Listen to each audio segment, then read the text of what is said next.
እነሆ ከ12ቱ አንዱ ይሁዳ መጣ። ከእርሱም ጋር ብዙ ሕዝብ ሰይፍና ጎመድ ይዘው ከካህናት አለቆችና ከሕዝቡ ሽማግሌዎች ዘንድ መጡ። አሳልፎ የሚሰጠውም የምሰማው እርሱ ነው፣ ያዙት ብሎ ምልክት ሰጥቷቸው ነበር። ወዲያውም ወደ ኢየሱስ ቀረበና መምህር ሆይ ሰላም ላንተ ይሁን ብሎ ሳመው። የማቴዎስ ወንጌል ምዕራፍ 26 ከቁጥር 47 እስከ 49። በወይራ ቁጥቋጦ ውስጥ የነበረው መረጋጋት ብዙም ሳይቆይ በተረበሹ ድምጾች ተበከለ። በሌሊቱ የሚያበራ ችቦ የተሸከመ ብዙ ሕዝብ መጣ። ኢየሱስ ፊት ለፊት ቆመ። ደቀ መዛሙርቱ ከእንቅልፋቸው ነቅተው በግራ መጋባት ውስጥ ሆነው ስለ ግርግሩ ተደናገጡ። በአይሁድ ልማድ የመምህርን እጅ መሳም የአክብሮት የመታዘዝና የመምህሩን ሥልጣን ዕውቅና እንደመስጠት ይቆጠራል። ይሁዳ ኢየሱስን ረቢ ወይም መምህር ብሎ ጠራው፣ ተጠግቶም ሳመው። ይህም መሳም ደቀ መዝሙሩ ላስተማሪው ያለው አክብሮትና አድናቆትን የሚያሳይ የእጅ መሳም ነበርን? ወይስ የጓደኝነትና የመልካም ምኞት ምልክት የሆነው የጉንጭ መሳም ነበርን? ምንም ይሁን ምን መሳሙ የክህደትና የግብዝነት ምሳሌ ነው። መሳም የሚለው የግሪኩ ቃል ፊሊዮ ነው። ነገር ግን እዚህ ላይ ለይሁዳ መሳም ጥቅም ላይ የሚውለው የግሪክ ቃል ካታፊሊዮ ነው። ትርጉሙም ከልብ የሆነ መሳም ወይም ደጋግሞ መሳም ማለት ነው። ይህም ተመሳሳይ ቃል ኃጢአተኛዋ ሴት የኢየሱስን እግር ስትስም ወይም ልጁን የሚወደው አባት ጠፍቶ የተመለሰውን አባካኙን ልጁን የሳመበትን መንገድ ለመግለጽ ጥቅም ላይ ውሏል። በዚህች የመጨረሻ ጊዜም እንኳን ክርስቶስ የይሁዳን ግብዝነት አልነቀፈውም፣ ተጠይፎም አልገፋውም። ክርስቶስ የይሁዳን ዕጣ ፈንታ ጠንቅቆ ያውቃል። እናም በዚያን ጊዜ አሳልፎ ለሰጠው ይሁዳ የነበረው ፍቅሩና አሳቢነቱ ቅዱስ ዮሐንስ አፈወርቅ የሚደንቅ ነው ይለናል። ሊገድሉት ለነበሩት ዋይ ዋይ ይል ነበር። ከዳተኛውንም ባየ ጊዜ ልቡ ታወከ። ለመስቀል አሳልፎ ስለሰጠው አይደለም፣ ነገር ግን ይሁዳ ስለጠፋ እንጂ። የይሁዳ በዛ ዛፍ ላይ መንጠልጠልን ከዚያም በኋላ የዘላለም ቅጣት መቀበልን አስቀድሞ አውቆ ነበርና አዘነለት። ክርስቶስ የይሁዳን ክፋት ቢያውቅም እስከ መጨረሻው ሰዓት ድረስ ከዳተኛውን ታገሰው፣ አልጣለውም፣ የይሁዳን ጉንጭም ሳመው ይላል አፈወርቅ። ኢየሱስ ግን ይሁዳ ሆይ በመሳም የሰውን ልጅ አሳልፈህ ትሰጣለህን አለው። ክርስቶስ ይሁዳን በጥልቅ ሐዘን በተሞሉ ዓይኖቹ ተመለከተው። ኢየሱስ አሁንም ይሁዳን ሊያድነው እየሞከረ ነበር። ቅዱስ ዮሐንስ አፈወርቅ ኢየሱስ በምላሹ ይሁዳን እንደሳመው አድርጎ ነው ሁኔታውን የሚገልጸው። እንዲህ ይላል፣ ክርስቶስ ለመስቀል ሲቃረብ ያደረገውን አስቡ። አሳልፎ ሊሰጠው ያለውን በመሳም ሊያስተካክለው ወዷልና። ይሁዳ ሆይ በመሳም የሰውን ልጅ አሳልፈህ ትሰጣለህን ይለናል። በመሳም የማይለዝብ ማን አለ? የተሳመ ሰው ይራራል፣ ሐዘንም ይገባዋል፣ እንባም ይፈሰዋል። ክርስቶስ ለይሁዳ አንተ ጨካኝ፣ ወራዳ፣ ከዳተኛ፣ ለትልቅ ጥቅም የማትመለስ የእኔስ ዋጋ ይህ ነውን አላለውም። ነገር ግን ይሁዳ ሲል በስሙ ጠራው። ይህም የሐዘኔታ እንጂ የቁጣ አልነበረም። ሉቃስ የክርስቶስን ርኅራኄና የይሁዳ ነፍስ በመጥፋቷ ማዘኑን ሲገልጽ ይሁዳ ሆይ በመሳም የሰውን ልጅ አሳልፈህ ትሰጣለህን በማለት በይሁዳ መሳም ውስጥ ያለውን ግብዝነት ጎላ አድርጎ ያሳያል። ሆኖም በማቴዎስ ወንጌል ተጽፎ የምናገኘው ይህ ነው። ኢየሱስም ወዳጄ ሆይ ለምን ነገር መጣህን አለው። ክርስቶስ ይሁዳ ለምን በዚያ እንዳለ ያውቃል። ለምን እዚህ መጣህ የሚለውም በይሁዳ ጥልቅ ግብዝነት መገረሙን ያሳያል። እንዴት መሳም እንደ ክህደት ምልክት ሊያገለግል ይችላል? ቅዱስ ዮሐንስ አፈወርቅ እንደተናገረው ምናልባት ክርስቶስ ለምን እዚህ መጣህ ሲል ልታደርግ የመጣህበትን አድርግ፣ ወደዚህ የመጣኸው ልትከዳኝ ነው፣ ከእንግዲህ ማስመሰሉ አይጠቅምህም እያለው ነበር። ይሁዳ ጌታችንን አሳልፎ ለመስጠት ከአይሁድ ጋር የተስማማው ረቡዕ ዕለት ነበር። ይህንን ስምምነት አድርጎ እንደጨረሰ ወደ ጌታና ወደ ደቀ መዛሙርቱ ማኅበር ተመለሰ። ከረቡዕ ጀምሮ እስከ ሐሙስ ማታ ድረስም ከጌታ ፊት ምንም እንዳልተፈጠረ ሆኖ አሳለፈ። ይህም በትክክል ይሁዳ ምን አይነት አስመሳይና ክፉ ሰው እንደነበር ያሳያል። ቅዱስ ጴጥሮስ ሁኔታዎች አስፈርተውት ጌታውን ለሶስተኛ ጊዜ አላውቀውም ብሎ ከካደ በኋላ ጌታችን ለአንድ አፍታ ቀና ብሎ ስለተመለከተው ብቻ የጌታውን ፊት በድፍረት ለመመልከት አቅም አጥቶ መራራ ለቅሶን እያለቀሰ ከአጥሩ ውጭ ወጥቶ ነበር። ይሁዳ ግን አሳልፈው ሊሰጠው ከተስማማባት ሰዓት ጀምሮ ድምፁን አጥፍቶ ከጌታችን ጋር እንደወትሮ አብሮ ሲቀመጥ አንድ ጊዜ እንኳን አልተሸማቀቀም። ልብ አድርጉ። በራሱ ሐሳብ አመንጭነት ራሱ ወደ አይሁድ ሸንጎ ሄዶ ብር ለመቀበል ተስፋ ተቀብሎ ከመጣ በኋላም የጌታችንን አይኑን እያየ አሳልፌ የምሰጥህ እኔ ይሆን ብሎ ለመጠየቅ ድፍረት ነበረው። በዚያች ሰዓት እንደ ዳታንና አቤሮን መሬት ተሰንጥቃ ስላልዋጠችው ምላሱ ከጎሮሮ ጋር ስላልተጣበቀ በድፍረትና በመናቅ በእውነተኛው ጌታ ላይ የተናገሩት የሽንገላ ከንፈሮቹ ዲዳ ባለመሆናቸው የፈጣሪን ትዕግስቱን እናደንቃለን።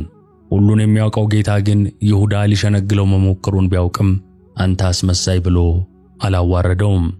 የእግዚአብሔር ነቢይ ኤልሳዕ ሎሌው ግያዝ የማይገባውን ገንዘብ ከለምጹ ከነጻው ከሶርያዊው ንዕማን ተቀብሎ ቤቱ ወስዶ ከሸሸገ በኋላ ምንም እንዳልተፈጠረ ሆኖ ከፊቱ መጥቶ ሲቆም ግያዝ ሆይ ከወዴት መጣህ ብሎ ጠይቆት ነበረ። ግያዝም እኔ ባሪያህ ወዴትም አልሄድኩም አለ። ኤልሳዕም ልቤ ካንተ ጋር አልሄደምን ብሎ ያደረገውን እንዳወቀበት ከነገረው በኋላ የንዕማን ለምጽ በአንተ ላይ ይጣበቃል ብሎ ረግሞት እንደ በረዶ ለምጻም ሆኖ ወጣ።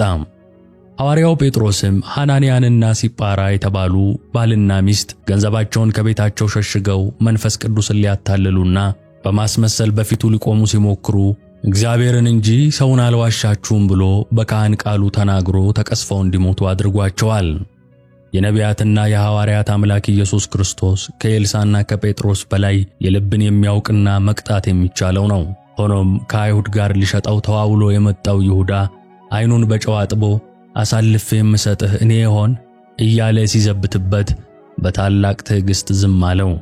ነቢያትንና ሐዋርያትን ሊያታልሉ የሞከሩ ሰዎች እንዲህ ከተቀጡ የነቢያትን አምላክ ሊያታልል የሞከረ እንዴት ይልቅ የሚብስ ቅጣት የሚገባው ይመስላችኋል? ከሁሉም ልብ የሚሰብረው ሐሙስ ምሽት የሆነው ነገር ነው። ጌታችን ከእራት ተነሳ፣ ልብሱንም አኖረ፣ ማበሻም ጨርቅ ወስዶ ታጠቀ።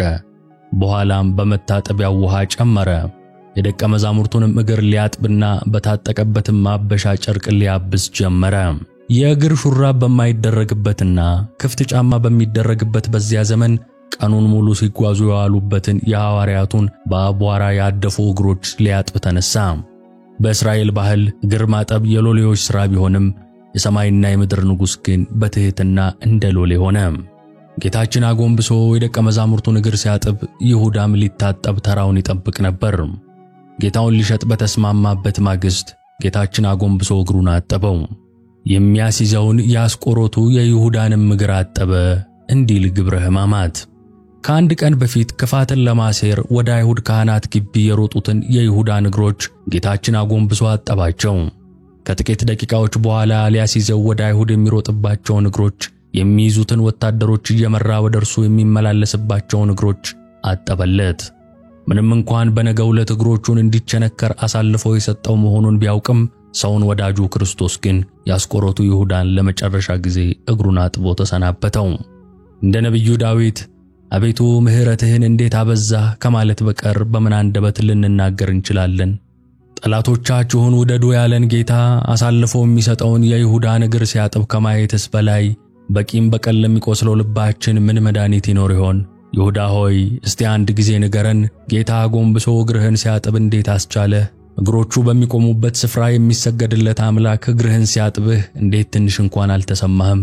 አንተ እግሩን ልታጥበው እንኳን የማይገባ ፈጣሪ እግርህን ሲያጥብህ እያየህ እንዴት ልብህ ደነደነ? መጥምቁ ዮሐንስ የጫማውን ጠፈር ልፈታ አይገባኝም ያለው ጌታ አጎንብሶ ሲያጥብህ እንዴት ልብህ በጸጸት አልተሰበረም? ረቡዕ አሳልፈ ልትሰጠው ተስማምተ መጥተህ ሐሙስ አጎንብሶ ሲያጥብህ እንዴት አልጨነቀህም? ከአይሁድ ጋር የተስማማው ነገር ይቅርብኝ ለማለት ጌታችን ከእግርህ በታች ዝቅ ብሎ ካጠበ ሰዓት የተሻለ ማሰቢያ ጊዜ ከየት ይገኛል? በፍቅሩ ውስጥ ክፋትህ፣ በትሕትናው ውስጥ ትዕቢትህ እንዴት አልታየህም? እንዴትስ እግሮችህን ሰጥተህ ያለ ሐሳብ ታጠብክ? ቅዱስ ጴጥሮስ እንኳን ጌታ ሆይ አንተ እንዴት የኔን እግር ታጥባለህ ብሎ ተጨንቆ ጠይቆ ነበር። የኔን እግር ለዘላለም አታጥብም ብሎ ተከላክሎም ነበር። ልበደንዳናው ይሁዳ ግን ዝም ብሎ እግሮቹን ሰጠ። የከዳውን ጌታ ቁልቁል እየተመለከተ ላፍታ እንኳን ልቡ አልተመለሰም። ሐዋርያት ጌታ ባጠበው እግራቸው ለጊዜው ፈርተው ቢሮጡም በኋላ ግን በጸጸት ተመለሱበት። በአምላክ እጅ በታጠበ እግራቸው ያለመሰልቸት ዓለምን ዞረው ወንጌልን አስተምረው እስከ ሞት ድረስ ታመኑ። በእግራቸውም እንደ ስማቸው ሐዋርያት ወይም ተጓዦች ሆኑበት። ይሁዳ ግን በአምላክ እጅ በታጠበው እግሩ ወደ አይሁድ ገስግሶ ጌታ ለሚያንገላታው ጦር መንገድ እየመራበት ተመለሰ። አቤቱ የማትደፈር አንተን ደፋር ይሁዳ ደፈረህ እንዳለ ቅዱስ ያዕቆብ ዘስሩግ። በዕለተ ሐሙስ በጌታችን በመድኃኒታችንና በአምላካችን ላይ ስለሆነው ግፍና መከራ ድርሳነ ማህያዊ እንደሚከተለው ይነግረናል። ሹሙ በየበዓሉ ከታሰሩት የወደዱትን አንዱን ያድንላቸው ዘንድ ለሕዝቡ ልማድ ነበራቸው። በዚያን ወራት የወንበዴዎች አለቃ የሚሆን በርባን የሚባል አንድ እስረኛ ነበር። ወንበዴነቱንም ሁሉ ያውቀዋል። ሁሉም ተሰብስበው ሳሉ ጲላጦስ ሕዝቡን ማንን ላድንላችሁ ትወዳላችሁ? በርባንን ነው ወይንስ ክርስቶስ የሚሉት ኢየሱስን ነው አላቸው። ቀንተው እንዲያስይዙት ያውቃልና። ጲላጦስም መኳንንቱንና የካህናቱን አለቆች ዳግመኛ ጠርቶ ይህንን ሰው እንደ ወንጀለኛ ይዛችሁ ወደ እኔ አመጣችሁት። እነሆ በፊታችሁ መረመርኩት፣ በከሰሳችሁበትም ነገር በደል አላገኘሁበትም አላቸው። ወደ ሄሮድስም ላኩት፣ እርሱም መልሶ ወደ እኔ ላከው። እነሆ እርሱም ለሞት የሚያበቃ የሠራው ወንጀል የለም፣ ገርፌ ልተወው አላቸው። የካህናቱ አለቆች ግን ኢየሱስን ስቀልልን፣ በርባንን አድንልን ብላችሁ ለምኑ ብለው ሕዝቡን አባበሏቸው። መላውም ሕዝብ ሁሉ ይህንን ሰው በሞት አስወግደው በርባንን አድነው ብለው ጮኹ። ዳግመኛም ጲላጦስ ኢየሱስን ፈርቼ አድንላችሁ ዘንድ ትወዳላችሁን አላቸው። እነርሱ ግን ስቀለው ስቀለው ብለው ጮኹ። ጲላጦስም ሦስተኛ ጊዜ ምን ክፉ ሥራ ሠራ አላቸው። እነሆ በራሱ ላይ የሚያስሞት በደል አላገኘሁበትም፣ ገርፌ ልተወው አላቸው። በታላቅ ቃል እየጮኹ ስቀለው ስቀለው አሉ። የካህናቱ አለቆች ቃልና የሕዝቡ ቃል በረታ። አይሁድና ጲላጦስ እንደዚህ ሲነጋገሩ ሚስቱ በዚህ በንጹሕ ሰው ደም ላይ ኃላፊ እንዳትሆንና እንዳትበድል እወቅ ብላ ላከችበት። ዛሬ በሕልሜ በእሳት ዙፋን ላይ ተቀምጦ አየሁት። የእሳት ነበልባል ለብሶ ብዙ የሚሆኑ መላእክትም ከበውት፣ አንተ ግን በእሳት ሰንሰለት ታስረህ በእሳት አለንጋ እየገረፉህ በአንገትህም ታላቅ ዘንዶ ተጠምጥሞ ከፊቱ ቆመህ አየሁ። ስለዚህ ነገር በዚህችም ሌሊት ብዙ መከራ ስቀበል አደርኩ ብላ ላከችበት። ጲላጦስም ይህንን በሰማ ጊዜ ጸብ ክርክር እየበዛ እንጂ የሚረባ የሚጠቅም ነገር እንደሌለ አይቶ ውሃ በመቁረር ታስመጥቶ በሕዝቡ ፊት እጁን ታጠበና እኔ ከዚህ ከንጹሕ ሰው ደም ንጹሕ ነኝ፣ እናንተ እወቁ አለ። ሕዝቡም የዚህ ሰው ደም በእኛ ላይ እንዲሁም በልጆቻችን ላይ ይሁንብን አሉ። አይሁድ ግን ጌታችን ኢየሱስን እየሰደቡ አንድ ጊዜ ወደ ምሰሶ ገፍተው ጣሉት። ስድቡ ግን በዕለተ ዓርብ ብቻ አይደለም፣ 3 ዓመት ሙሉ ሰደቡት እንጂ። የዮሴፍ ልጅ ነው፣ የሳምራዊው ሰው ነው እያሉ ጋኔንም ይዞ ያሳብደዋል፣ ልቡም እንደ ሰም ቀለጠ፣ አጋንንትንም ካለቃቸው እየተነጋገረ ያወጣቸዋል እያሉ። ጌታችን ግን በትሕትና መለሰ፣ እኔስ ጋኔን የለብኝም፣ አባቴን አከብራለሁ እንጂ አላቸው። እናንተ ግን ትሰድቡኛላችሁ፣ ታቃልሉኛላችሁ። እኔስ ለራሴ ተድላ አልሻም፣ የኔን ተድላ የሚሻ የሚፈርድልኝ አለ እንጂ። ዳግመኛም ጌታችን ኢየሱስ ክርስቶስ ሰይጣን ሰይጣንን ማውጣት እንደምን ይቻለዋል አላቸው። እርስ በርሷ የምትለያይ መንግሥት ትጠፋለች አትጸናምና። የሀገር ሰዎችና ቤተሰብ እርስ በርሳቸው ከተለያዩ ቤቱም አይጸና አገሩም አይቀና። ሰይጣንም ሰይጣንን የሚያወጣው ከሆነ ተለያየ፣ መንግሥቱስ እንዴት ትጸናለች? እኔ አጋንንትን ካለቃቸው እየተነጋገርኩ የማወጣቸው ከሆነ ልጆቻችሁ በምንድን ነው የሚያስወጧቸው? ስለዚህ ነገር እነርሱ መፈራረጃ ይሆኑባችኋል። እኔ ግን በእግዚአብሔር ሥልጣን አጋንንትን የማወጣቸው ከሆነ የእግዚአብሔር መንግሥት ልታጠፋችሁ ደርሳለች። ኃይለኛን ሰው አስቀድሞ ካላሰሩት ከኃይለኛ ቤት ገብቶ ገንዘቡን መዝረፍ የሚቻለው የለም። ከታሰረ በኋላ ግን ገብቶ ገንዘቡን ይዘርፈዋል። ከእኔ ጋር አንድ ወገን ያልሆነ ባላጋራዬ ነው፣ ከእኔም ጋር አንድ ላይ ያልሆነ ይለየኛል። ሰውን የበደለ ኃጢአቱ ይሰረይለታል፣ መንፈስ ቅዱስን የሰደበ ግን ኃጢአቱ አይሰረይለትም። በዚህ ዓለም በሚመጣውም ዓለም በገሃነም ለዘላለም ይፈረድበታል እንጂ አለ። ክፉ ጋኔን ይዞ ያሳብደዋል ብለውታልና። አጋንንት ያደረባቸው ሰዎች ግን ከአይሁድ 1000 ጊዜ ተሽለው ምስክር ሆኑት። ጋኔን እንደሌለበት ከብዔልዜቡልም ጋር መስማማት እንደሌለበት የልዑል እግዚአብሔር የባሕሪ ልጅ እንደሆነ የልዑል እግዚአብሔር ልጅ ኢየሱስ ካንተ ጋር ምን አለን በማለታቸው ጊዜው ሳይደርስ መከራ ታጸናብን ዘንድ ከዚህም ታሳድደን ዘንድ መጣህን? አጋንንትም ከዚህ የምታወጣን ከሆነ በፈቃድህ ወደ እሪያዎች አሰናብተን ብለው ለመኑት፣ ሰገዱለትም። ጌታችን ኢየሱስም ሂዱ ብሎ አሰናበታቸው። እኛም አጋንንት ከሰዎች ላይ ወጥተው ሄደው በእሪያዎች አደሩባቸው። ሌላውም ጋኔን ያደረበት ሰው የናዝሬቱ ሰው ኢየሱስ ታጠፋን ዘንድ መጣህን? እኛ ካንተ ምን አለን ብሎ በአዳራሽ ውስጥ ጮኸ። አንተ ማን ነህ? እግዚአብሔር ያከበረህ ማን እንደሆን ካወቅንህ። ጌታችን ኢየሱስም መለሰ፣ ከሱም ተለይተህ ውጣ ብሎ ገሰጸው። ጋኔኑም አማቶት ጣለው። በታላቅ ቃል እየጮኸ ወጣ፣ እርሱንም አልጎዳውም። አጋንንትም የያዛቸው ሁሉ ባዩት ጊዜ ይሰግዱለታል፣ እየጮኹም የልዑል እግዚአብሔር ልጅ ክርስቶስ በእውነት አንተ ነህ ይሉታል። አይሁድ ግን ኃጥእ ነው፣ በደለኛ ነው፣ ክፉ አድራጊ ነው፣ የሚያስት ነው አሉት። የሚበላ ወይንም የሚጠጣ የኃጥአንንም የመጸባሃንንም ወዳጅ ነው አሉት። የሚሳደብም ነው አሉት።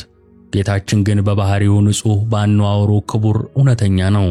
ስለ ኃጢአት ከእናንተ የሚከራከረኝ ማን ነው ብሎ አይሁድን እንዳላቸው ኃጥእ አይደለም። ዳግመኛም ጌታችን ኢየሱስ የላከውን ደስ ሊያሰኝ የሚወድ ግን እውነተኛ ነው፣ በእርሱም ዘንድ ሐሰት የለበትም። ዳግመኛም ጌታችን ኢየሱስ በአባቴ ዘንድ የሰማሁትን እውነተኛ ነገር የምነግራችሁን እውነተኛ እኔን ልትገድሉኝ ለምን ትፈልጋላችሁ አላቸው። ጌታችን በእውነት የባሕሪ አምላክ ነው፣ በእውነትም በጎ የሚሠራ ኃጢአትን ይቅር የሚል ነው። ፍጹም ዕውቀት የሌላችሁ አይሁድ ሆይ ኃጥእ ሰው ኃጢአትን ይቅር ይላልን? በተመረጠ በመጸባሃዊ ቤት በፍቅርና በትሕትና ሆኖ ከእነርሱ ጋር ተቀምጦ ሳለ የቀራጮችን የብዙ ሰዎችን ኃጢአት ይቅር ብሎአልና።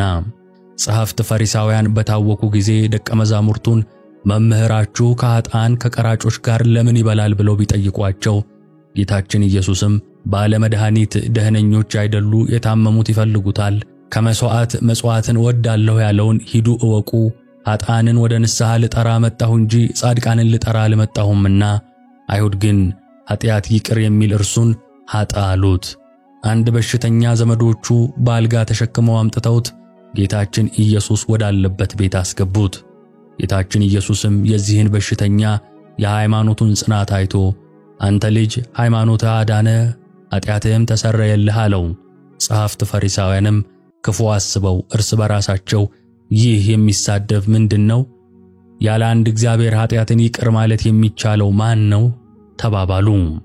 ጌታችን ኢየሱስም ሐሳባቸውን አውቆ በልቦናቸው ክፉ ለምን ታስባላችሁ አላቸው።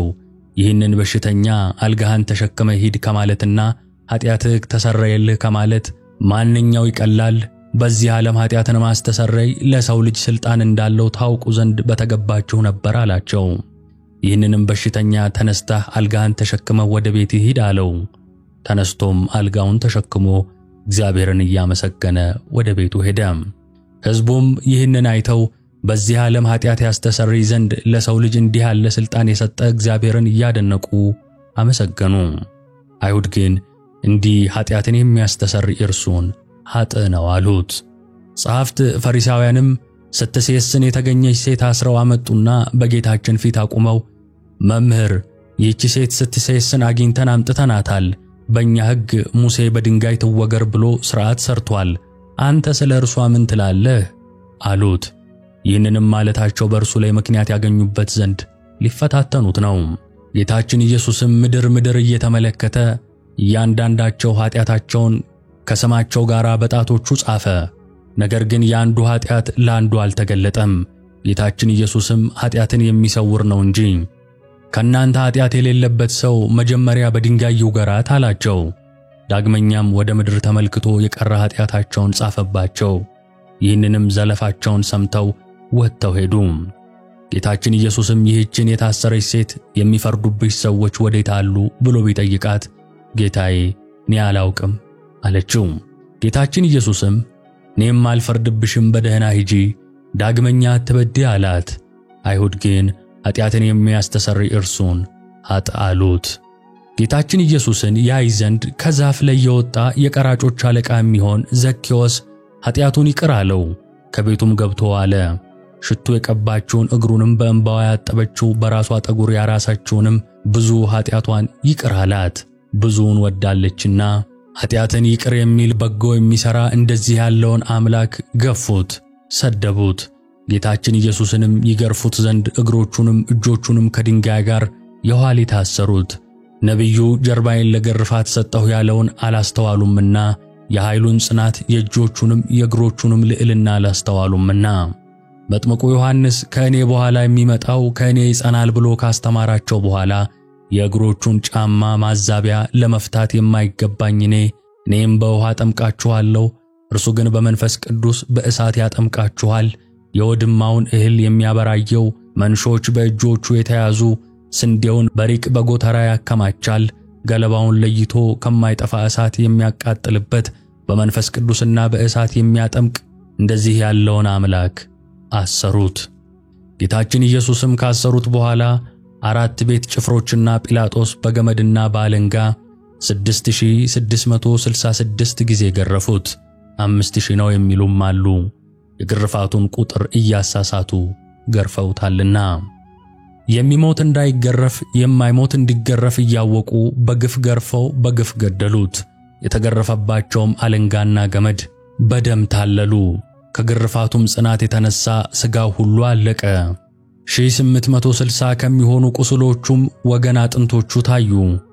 ጥቁርና ሰማይ የሚመስሉ ቁስሎች ግን 1190 ናቸው። የማይገረፍ አምላክ በዚህ ሥጋ ተገረፈ። ጲላጦስ እጁን ከታጠበ በኋላ ጌታችንን የገረፈው በጆሮ ለሚሰማው በዓይን ለሚያየው ሰው እጹብ ድንቅ ነው። በመገረፉም አይሁድን ደስ አሰኛቸው። ጌታችን ኢየሱስ ግን በመገረፉ ሰውን ሁሉ ከተገረፈበት ኃጢአት ፍዳ አዳነን። ስለ ልጆቹና ስለ አዳም መገረፍን መታሰርን ከፍሏልና። ጲላጦስም ፈቃዳቸውን ለመፈጸም ስቀሉት ብሎ ጌታችንን ለአይሁድ ሰጣቸው። የጭፍራ ባለዋሶችም ጌታችንን ተቀብለው ወደ ፍርድ አደባባይ ወሰዱት። የንጉሡ የቄሳር ስዕል ወዳለበት በደሙ አንድ የሆኑትን ሰዎች ሁሉ ሰበሰቡ። በአምስቱ መንግሥታት መዘባበቻ ይዘብቱበት ዘንድ ልብሶቹንም ገፈው የመንግሥት ልብስ የሚሆን ነጭ ሐር፣ የካህናት ልብስ የሚሆን ቀይ ሐር፣ ኅብራቸው ቀይና ጥቁር የሚሆን ልብስ አለበሱት። የአጣቢ ሳሙና ማንጻት የማይቻለው እንደ መብረቅ የሚያንጸባርቅ እንደ በረድ ነጭ የሆነ ልብስ የሚለብስ ሲሆን እንደዚህ በምድር በመዘባበት ቀይ ሐርና ነጭ ሐር አለበሱት። ለኪሩቤል ልብሰ ረቂቅን ለሱራፌል ግርማ ያለውን የመብረቅን ልብስ የሚያለብሳቸው እርሱን በእሳት በተጋረደ ዙፋን ላይ የሚቀመጥ እርሱን በመዘባበቻ መቀመጫ ላይ ያስቀመጡት። ከዚህ ከዙፋኑ ውስጥ እንደ እሳት ግለት ብልጭታ መብረቅ ነጎድጓድም ይወጣል። ከዚህም ከዙፋኑ ስር የነፋስ ባህር የብርሃን ባህር ይመነጫል። ከዘንባባ እሾህ ጋር የታተቱ በመርፌ አምሳል የተሰሩ 50 እሾሆች ያሉበት የመገዳደሪያ አክሊል አቀዳጁት። እኚህም እሾሆች እስከ ራሱ አጥንት ድረስ ገቡ። ዓለምን ሁሉ የሚያድን እርሱን የእሾህ አክሊል አቀዳጁት። መላእክትን የብርሃን ቁር የሚያቀዳጃቸው የነገሥታት ገዢ የሚሆን እርሱን የእሾህ አክሊል አቀዳጁት። በእሾህ አክሊልም ከራሱ ክፍል የበሱት ያቆሰሉት 1000 ናቸው። ከራሱም ቁስሎች ደም እንደ ውሃ በዝቶ ፈሰሰ። ፊቱም ደምን ለበሰ፣ ሰውነቱም ሁሉ በደም ተጠመቀ። የጽዮንም ልጆች እናቱ ያቀዳጀችውን አክሊል ተቀዳጅቶ አዩት። ተድላ ደስታ የሚያደርግበትና የሙሽርነቱ ቀን ነውና። በቀኝ እጁ ዘንግ አስያዙት። ሲያሽሟጥጡ ከፊቱ እየወደቁ እጅ ነሱት። የመላእክት ሰራዊት በየነገዱ የሚሰግዱለትን የአይሁድ ንጉሥ ቸር ውለሃል አሉት። ሥልጣናትና ሊቃናት እየፈሩ የሚሰግዱለት እርሱን በትዕቢት እጅ ነሱት። 5 የሚሆኑ መዘበቻዎችንም ከጨረሱ በኋላ በምራቅ 2ኛ ዓይኖችን በሚፈጥር ፊት ምራቃቸውን ተፉበት። ዳግመኛም ፊቱን በጥፊ መቱት። ኪሩቤል ፊቱን ከማየት የተነሳ በእሳት አክናፍ የሚሰወሩት ያልበደላቸው እርሱን አይሁድ ፊቱን ጸፉት። ፊቱ እንደ መንፈስ ቅዱስና እንደ አባቱ ሲሆን በሥጋው ፊቱን ጸፉት። ከፊቱ ግርማ የተነሳ ፍጥረት ሁሉ የሚርዱለት የሚንቀጠቀጡለት የፈጣሪያቸውን ፊቱን ጸፉት። መጀመሪያ በመመታቱና የእሾህ አክሊል በመቀዳጀቱ ራሱ የቆሰለ ከመሆኑም በላይ የያዘውን በትር ከእጁ ተቀብለው ራሱን መቱት። ነገር ግን የእሾህ አክሊል በመቀዳጀቱ በምድራችን ላይ የበቀሉትን አሜኬላና እሾህ እርግማንን አጠፋልን። ራሱንም በዘንግ በመመታቱ የታላቁን እባብ 7ቱን ራሶች 10ን ቀንዶቹን አጠፋልን። ከዚህም በኋላ ጌታችን ኢየሱስን ከግንብ ላይ አውጥተው ሲዘብቱበት በመስኮት ዘልቀህ ተመልከት አሉት። እንደ ነገሥታትም ልማድ ለሕዝቡ ተገልጸህ ታያቸው፣ ንጉሣችን ነህና አሉት። ጌታችን ኢየሱስም ለሕዝቡ በተገለጸላቸው ጊዜ እየሳቁ ተዘባበቱበት፣ ጥርሳቸውን እያፏጩበት እንኳን በዓይናችን አየነው እያሉ ተናገሩ። ጌታችን ኢየሱስን ከግንቡ ላይ አውርደው እስከ ደረቱ ድረስ ከጉድጓድ ቀበሩት። በጉድጓድም ውስጥ እንዳይሞት እጆቹን ከተተከለ ግንድ ጋር አሰሩት። ለሞትም በደረሰ ጊዜ ከጉድጓድ አወጡት። ጲላጦስም ወደ አይሁድ ወጥቶ አንዲትስ እንኳን በደል አላገኘሁበትም፣ ታውቁ ዘንድ እነሆ ወደ ውጭ አወጣሁላችሁ አላቸው። ጌታችን ኢየሱስም ነጭ ሐር ለብሶ የእሾህ አክሊል ተቀዳጅቶ ወደ ውጭ ወጣ። ይህ ሰው እነሆ አላቸው። የካህናቱም አለቆች ብላቴኖቹን ባዩት ጊዜ ስቀለው ስቀለው ብለው ጮኹ። ጲላጦስም እኔስ ያገኘሁበት በደል የለኝም፣ እናንተ ወስዳችሁ ስቀሉት አላቸው። አይሁድም መልሰው ለእኛስ ሕግ አለን፣ እንደ ሕጋችን ሊሞት ይገባዋል፣ የእግዚአብሔር ልጅ ነኝ ብሎአልና አሉ። ጌታችንስ በእውነት የእግዚአብሔር ልጅ ነው። አባቱ እግዚአብሔር አብ በደብረ ታቦር በዮርዳኖስ የምወደው ልጄ ይህ ነው፣ የሚነግራችሁን ስሙት ብሎአልና። መንፈስ ቅዱስም በደመና በርግብ አምሳል ወርዶ በላዩ ተቀምጦ የእግዚአብሔር ልጅ ነው ብሎ መስክሮለት፣ ሙሴም ኤልያስም በደብረ ታቦር የእግዚአብሔር ልጅ ነው ብለዋልና። ከዚህም አስቀድሞ ጌታችን ኢየሱስ ደቀ መዛሙርቱን በቂሳርያ እናንተስ ማን ትሉኛላችሁ ብሎ ጠየቃቸው። ያን ጊዜ አባቱ እግዚአብሔር ለጴጥሮስ ገለጸለት። ጴጥሮስም የእግዚአብሔር ልጅ ክርስቶስ አንተ ነህ አለው። ጌታችን ኢየሱስም መልሶ የዮና ልጅ ስምዖን አንተም ንዑድ ክቡር ነህ አለው። ሰማያዊ አባቴ ገልጾልህ ነው እንጂ ሥጋዊ ደማዊ መምህር አልገለጸልህምና። ከዚህ አስቀድሞ የምስጢር መልእክተኛ ገብርኤል ክቡር ልዑል ነው፣ የልዑል እግዚአብሔር ልጅ ይባላል አለው። መጥምቁ ዮሐንስም እግዚአብሔርን ፈጽሞ ያየው የለም፣ በአባቱ ቀኝ የተቀመጠ አንድ ልጁ አይቶ ነገረን እንጂ አለ። ዳግመኛም እኔ አይቼዋለሁ፣ የእግዚአብሔር ልጅ እንደሆነ እኔ ምስክሩ ነኝ አለ። ዳግመኛ አብ ልጁን ይወዳልና ሁሉንም በእጁ ሰጠው። በወልድ ያመነ የዘላለም ሕይወት አለው፣ በወልድ ያላመነ ግን የዘላለም ሕይወትን አያያትም፣ መቅሰፍት ሁሉ በእርሱ ላይ ይኖራል እንጂ። ናትናኤልም መምህር በእውነት የእግዚአብሔር ልጅ የእስራኤልም ንጉሣቸው አንተ ነህ አለው። ወደ መርከቡም በወጣ ጊዜ ባሕር ነፋሳትም ታዘዙለት።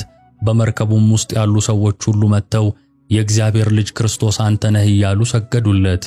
ጌታችን ኢየሱስም ደቀ መዛሙርቱን እናንተም ከነዚህ ጋር ልትሄዱ ትወዳላችሁን አላቸው። ጴጥሮስም መልሶ አቤቱ ጌታዬ፣ የዘላለም ትምህርት ሕይወት ካንተ ሳለ ወዴት እንሄዳለን? እኛስ የእግዚአብሔር ልጅ ክርስቶስ እንደሆንክ አውቀን አምነናል አለው። ማርታም ወደዚህ ዓለም የመጣህ የእግዚአብሔር ልጅ ክርስቶስ አንተ እንደሆንክ አምኜብሃለሁ አለች። ነባቤ መለኮት የሚባል ዮሐንስም ይህ ሁሉ የተጻፈ ኢየሱስ ክርስቶስ የእግዚአብሔር ልጅ እንደሆነ ታምኑ ዘንድ ነው፣ በእርሱም ስም አምናችሁ የዘላለም ሕይወትን ታገኙ ዘንድ ነው አለ። ወደ ጥንተ ነገራችን እንመለስና ጲላጦስ ግን ይህንን ነገር ሰምቶ እጅግ ፈራ። ወደ አደባባይም ወጥቶ ጌታችን ኢየሱስን አንተ ከወዴት ነህ አለው። ጌታችን ግን ምንም አልመለሰለትም። ጲላጦስም መልስ አትመልስልኝምን? ላድንህ እንዲቻለኝ አታውቅምን? አለው። ጌታችን ኢየሱስም መልሶ ከሰማይ ሥልጣን ካልተሰጠህ በምን በእኔ ላይ ሥልጣን የለህም አለው። ነገር ግን ባስያዘኝ በይሁዳ ጽኑ ፍዳ አለበት። ስለዚህም ነገር ጲላጦስ ሊያድነው ወደደ። አይሁድም ይህንን ካዳንከው የቄሳር ወዳጁ አይደለህም፣ ንጉሥ ነኝ የሚል ሁሉ የቄሳር ወንጀለኛ ነውና አሉት። ጌቶቼ አብ፣ ወልድ፣ መንፈስ ቅዱስ አደራ እላችኋለሁ፣ እመቤቴ ማርያም አንቺንም ቃል ኪዳን ትገቢልኝ ዘንድ እማልድሻለሁ። በነፍሱና በሥጋው በተቀበለችው መከራዎች ሁሉ በመቸንከሩም የእሾህ አክሊል ተቀዳጅቶ በመሰቀሉም ሞቱም ወደ ሲኦል በመውረዱም በጦር በመወጋቱም ጌታችን ኢየሱስ ክርስቶስ በመቀበሩ ኃጢአቴን ሁሉ ይቅር ትሉ ዘንድ ከኃጢአትም ፍዳ ሁሉ ታድኑኝ ዘንድ ለዘለዓለሙ አሚን። አገባቡ ጥፋት ሲሆን በርባንን ያድንላቸው ዘንድ ጲላጦስን ለመኑት። አቤቱ የአይሁድ ወገኖች ባለመክፈል ጮኹብህ፣ ሁሉንም አስጮኹብህ፣ በቃላቸውም ስቀለው ስቀለው አሉ። ተሰብስበው ከንቱ ነገርን የተናገሩ አይሁድ በማቃለል ኢየሱስን በሞትና ርቀው በርባንን አድነው ባሉ ጊዜ የታገስክ የኢየሱስ ክርስቶስን ትዕግስት ምድር መሸከም ተሳናት ብሎ የኔ የባሪያህ ቃል ትዕግስትህን አመሰገነው። አይሁድ ይገርፉ ዘንድ በኃይል ወደ ድንጋይ ምሰሶ ገፍተው በመረጡት ገመድ ከእርሱ ጋር ያሰሩ። ሄሮድስ የገረፈህ ቃል ኃጢአት ማስተሰረይ በሚችል በሥልጣንህ በደሌን አስተሰርይልኝ፣ በደሌ እንደ ሳር እንደ ቅጠል በስቶአልና። ከልብስ የተራቆትክ መጽሐፍህም እንደ ተናገረ በጅራፎች አጥንትህ እስኪታይ የተገረፍክ በ5,000 ልክ በመገረፍህ ክርስቶስ ግዙፍ የሚሆን ባለ አንገት እኔን ከአፍህ በወጣ ሥልጣን ከመቆረጥ አድነኝ። 5 በሆኑ በመንግሥት ሥራዎች ይጫወቱብህ ዘንድ በንጉሥ ስዕል ቤት ያገቡህ አይሁድ በዝብብት ወንበር ያስቀመጡህ ክርስቶስ ሆይ ችግረኛ ልጁን አባት እንዳዳነው ከሦስቱ ጥል በቸርነትህ አድነኝ። በሰማይ አምሳል ጥቁር ሐርና ቀይ ግምጃ ያለበሱህ በበትር በመደብደብና በጥፊ በመመታትህ ጊዜ ያልተናገርክ ነቢይ እሳትና ውሃ በውስጧ ከተቀላቀሉባት ከታላቂቱ ባሕር መስጠም በመስቀልህ አድነኝ። የሰብአ እሾሆች ዓይነት ያለበት የተግዳሮት ዘውድን አቀዳጅተው ያገዳደሩህ በእሾህ ቁጥርም የከበረ የራስህ ደም የፈሰሰ መልአከ ሞት በእሳት ጉጠት ነፍሴን እንዳያወጣ እንደ ቸር ወዳጅ በሞቴ ጊዜ በረድኤት ጎብኘኝ። ዓለምን በያዘ እጅህ በትርን ያስያዙህ በሽንገላም ራስህን የመቱህ ክርስቶስ ሆይ መልአክን ከሆንኩ በኋላ በሥራዬ እንስሳ ሆኛለሁና ከረቂቅ ሥልጣንህ የተነሣ ወዴት እሄዳለሁ? ከፊትህስ ወዴት እሸሻለሁ? ከረጅም የጨዋታ ሕንፃ ያወረዱህ ወገኖች በመለኮቱ ረቂቅ የሚሆን ሰው እስከሆነ ደረትህ ድረስ በጥልቅ ጉድጓድ የቀበሩህ ጽድቅ የሌለኝ እኔ ባሪያህን ጳውሎስ እንደነገረኝ በቸርነትህ አጽድቀኝ። በመስገድና በመንበርከክ ያሽሟጠጡህ ወገኖች የእግዚአብሔር ልጅ አይደለም ያሉህ ከመታወክ ዕብራዊ ሕይወትህን ከጠሉ ዘንድ ጲላጦስን ይህንን ሰው ብታድነው ፈጽመህ የንጉሥ ወዳጅ አይደለህም አሉት። ጌታዬ ኢየሱስ ክርስቶስ ሆይ እኔን ባሪያህን ጠብቀኝ ለዘለዓለሙ አሜን። ይህንን ዝግጅት ወደ እናንተ ለማድረስ በዲያቆን ሄኖክ ኃይሌ የተጻፈውን ሕማማት የተሰኘ መጽሐፍና በራሴላስ ጋሻነህ ወደ አማርኛ የተተረጎመውን የተሰቀለው ንጉሥ የተሰኘ መጽሐፍ ከድርሳነ ማህያዊ የዕለተ ሐሙስ ንባብ ጋር ተጠቅመናል። ሰላም እግዚአብሔር ከሁላችን ጋር ይሁን። ለብርሃነ ትንሣኤው ያድርሰን። አሜን።